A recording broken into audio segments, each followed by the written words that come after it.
Diversos medicamentos importantes estão sumindo das prateleiras das farmácias nos Estados Unidos. Mas afinal de contas, o que está causando essa crise? Este é o Visão Libertária, sua fonte de informações descentralizadas e distribuídas. Esse artigo foi escrito por Quintessência, revisado por Donda e narrado por Coreia com K. Os Estados Unidos vêm enfrentando uma grave crise de escassez de importantes medicamentos nos últimos meses. De acordo com a Sociedade Americana de Farmacêuticos do Sistema de Saúde, pelo menos 301 medicamentos estão em falta em todo o território do país. Este número representa um aumento de 100 itens em relação ao ano de 2018. Apenas no primeiro trimestre deste ano, a lista de medicamentos em falta recebeu 47 novos itens, que passaram a ser considerados remédios escassos. Por outro lado, a FDA, que é a Anvisa dos Estados Unidos, afirma que, na verdade, o número de medicamentos em falta no país é menor. Seriam apenas 137 compostos. De qualquer forma, esse número não passava de 100 itens nos últimos anos. Assim, embora as estimativas sejam diferentes, o fato é que a lista de medicamentos em falta nos hospitais e farmácias dos Estados Unidos tem aumentado com consistência nos últimos anos. A coisa se torna ainda pior, quando levamos em conta que pelo menos 14 compostos utilizados no tratamento contra o câncer já estão em falta no país. Estamos falando de medicamentos usados no tratamento de vários tipos de câncer, como de mama e ovário e também de leucemia. De acordo com a Sociedade Americana de Oncologia Clínica, 100 mil pacientes norte-americanos foram afetados nos últimos meses por conta dessa escassez de medicamentos. A jornalista norte-americana Roxane Nelson, especializada na área de saúde, faz coro a essa afirmação. Segundo a jornalista, as drogas quimioterápicas voltaram à lista dos 5 tipos de medicamentos mais escassos. Porém, os prejuízos dessa escassez não se restringem à oncologia. O tratamento de inúmeras outras doenças, como déficit de atenção e hiperatividade, diabetes, hipertensão e asma, tem sido severamente impactado pela falta de medicamentos. Essa situação, inclusive, tem prejudicado especialmente as áreas de anestesia, doenças infecciosas, nutrição parenteral e neurologia. Mas afinal de contas, o que está causando essa crise farmacêutica nos Estados Unidos? O que levou o país mais rico do mundo a passar por esse tipo de escassez? Bem, grande parte da mídia especializada e também do público-alvo tem colocado a culpa dessa situação na conta do capitalismo. O fato é que, sim, medicamentos genéricos não trazem lucros para os laboratórios, e por isso eles são menos produzidos e terminam por sumir das prateleiras. Por outro lado, remédios com maior valor agregado e com margens de lucros maiores continuam sendo fabricados normalmente. A já citada Roxane Nelson afirma, de maneira pejorativa, que a saúde dos Estados Unidos é um negócio, e ela está coberta de razão. A pergunta a ser feita deveria ser: em que parte do mundo que a saúde não é um negócio? A própria FDA, inclusive, afirmou que, embora a situação seja realmente ruim, ela não pode obrigar as indústrias a produzir e disponibilizar medicamentos. E que bom que as coisas funcionam assim por lá. Se fosse aqui no Brasil, a coisa infelizmente seria bem diferente. A indústria farmacêutica é, como o nome sugere, uma indústria como qualquer outra, que quer, ou melhor, que precisa lucrar. Se o negócio não der um bom retorno para os acionistas, então novos investimentos não serão realizados, novos remédios não serão desenvolvidos e as doenças não serão mais curadas. A lucratividade da indústria farmacêutica é o que garante a abundância de medicamentos de que hoje dispomos de forma geral, ainda que, vez ou outra, alguns itens se tornem mais escassos. E a explicação para essa escassez pontual, como não poderia deixar de ser, se deve à ação do Estado. O fato é que a indústria farmacêutica é um setor extremamente regulamentado, mesmo nos Estados Unidos. A desculpa dos órgãos reguladores é que o governo se preocupa com a saúde e o bem-estar dos consumidores pacientes. Porém, o resultado de toda essa regulamentação é que o setor farmacêutico se torna extremamente rígido e fechado, concentrando o mercado nas mãos de poucas empresas. Existe um verdadeiro cartel de uns poucos conglomerados farmacêuticos que dominam o mercado.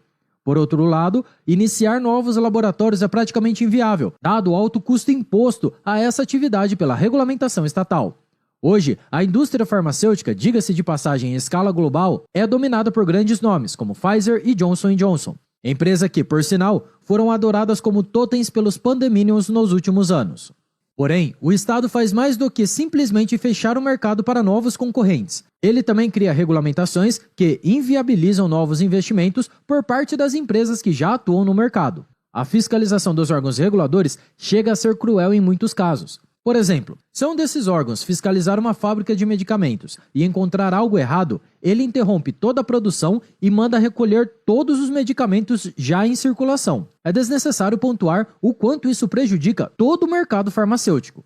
Além disso, o governo também cria imposições sanitárias que terminam por distorcer o mercado. Por exemplo, a FDA impõe um período mínimo de teste para medicamentos direcionados ao tratamento do câncer em estágios iniciais de 18 anos. Como o laboratório precisa patentear o composto antes de iniciar os testes e a patente dura 20 anos, isso implica dizer que, caso o remédio seja mesmo eficaz, a empresa poderá lucrar com ele por apenas 2 anos. Após isso, a fórmula poderá ser replicada por seus concorrentes. Por outro lado, os medicamentos direcionados às fases terminais do câncer exigem um período de teste muito menor. Por isso, as empresas têm direcionado cada vez mais recursos aos medicamentos utilizados nas fases finais do câncer, do que aqueles usados no tratamento precoce. Afinal de contas, o risco econômico envolvido é muito menor. Claro que isso é um grande problema para os pacientes, mas não dá para culpar a indústria farmacêutica por isso. Sim, como libertários, nós acreditamos que coisas como patentes não devem existir. Contudo, esse exemplo serve muito bem ao propósito de mostrar como o Estado interfere negativamente na questão farmacêutica, mesmo nos Estados Unidos. Como último fator, não podemos desprezar os ainda presentes efeitos da crise sanitária que arruinou a cadeia produtiva de diversos setores. Muitos disseram, saúde em primeiro lugar, a economia a gente vê depois. Porém, danificar a cadeia produtiva do setor farmacêutico significa prejudicar também a disponibilidade de remédios para pessoas doentes. Essa frase deveria ser corrigida para intervenção estatal em primeiro lugar, a saúde a gente vê depois. E de fato, ainda veremos os efeitos dessa brincadeira ditatorial por muitos anos. Por mais cruel que isso possa soar, a saúde é uma mercadoria como qualquer outra. E principalmente, ela é um bem muito caro e demanda muito dinheiro para ser mantida.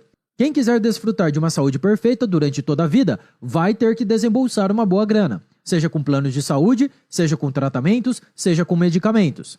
Não existe saúde grátis. Se o Estado promete saúde pública e gratuita, ele está mentindo. Afinal de contas, alguém precisa pagar pelos remédios e pelos salários dos médicos e enfermeiros. Numa sociedade plenamente livre, as pessoas continuariam a ficar doentes. Muitas, infelizmente, não teriam condições de bancar seu tratamento médico.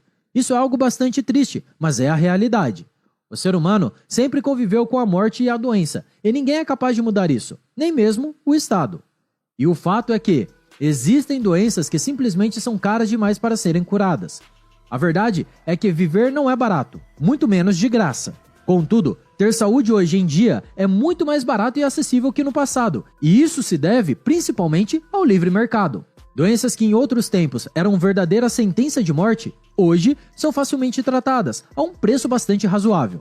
É certo que ainda muitas doenças estão longe de terem uma cura, mas a humanidade tem a capacidade de, em algum momento, resolver esse problema, caso o Estado não invente de atrapalhar esse processo, é claro. Afinal de contas, a atual crise de escassez de medicamentos pela qual passam os Estados Unidos é fruto mais da interferência estatal do que qualquer outra coisa. As intermináveis regulamentações da área farmacêutica apenas dificultam a entrada de novos players no mercado e tornam a criação e o desenvolvimento de novos tratamentos praticamente inviável. A atuação estatal nesse sentido chega a ser cruel.